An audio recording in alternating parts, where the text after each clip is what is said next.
Right, Lou, I'd like to try something else now. It's not quite a card trick in the true sense of the word. It's more of a sort of experiment, sort of game of sorts. And I think I'll win the game because I'm going to base the way I play the game on some answers that you give me to some questions that I'm going to ask you. Okay, and based on the way you answer, I'm going to play the game, and hopefully the outcome will be in my favour. Okay.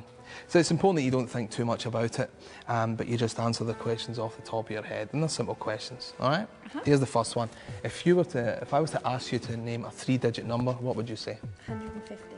150. Okay, that's quite a roundish sort of number there. Okay, that's fine. If I was to ask you to picture there's a car driving down the street, okay? Now quickly, what colour is it? Blue. Okay. It's pretty standard answer, so you're quite a rounded person, it would seem. Let's go for the last one. If I was to ask you for a short man's name, and that's a short man's name, not a short man like Danny DeVito or Napoleon, but a short man's name. Matt. Perfect. Is that double T or? Yeah. It is it? Okay. All right. Okay.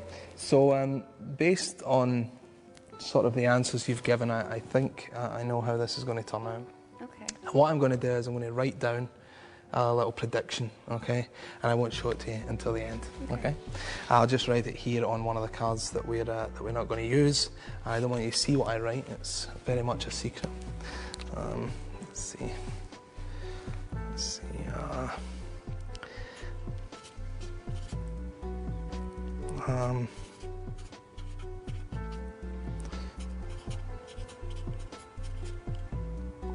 Okay, I think that should just about do it.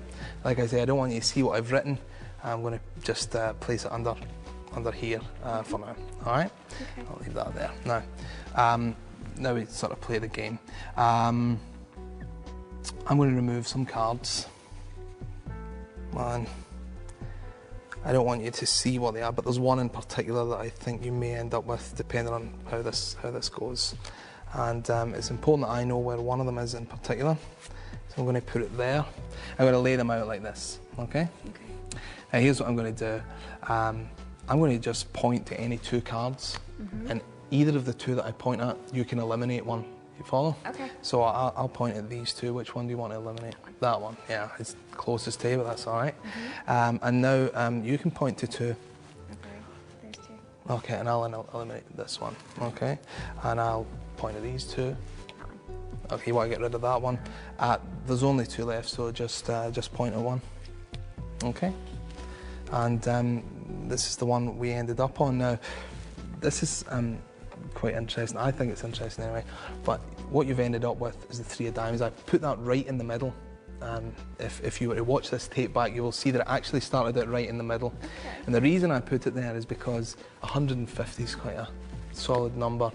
The colour blue, and matte was a bit different, but the double T on the end had a certain, a definite end to it anyway. And I thought if I put it in the middle, that's probably what we would end up with, and you did, because in actual fact I wrote on the 2 of clubs, my little message was 3 of diamonds, you see, so I sort of predicted you would end up there, which is pretty good, which is good, and I obviously wrote that there like that.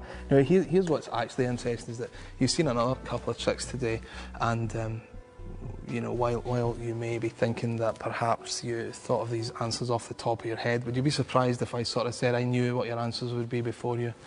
Yeah. Yeah.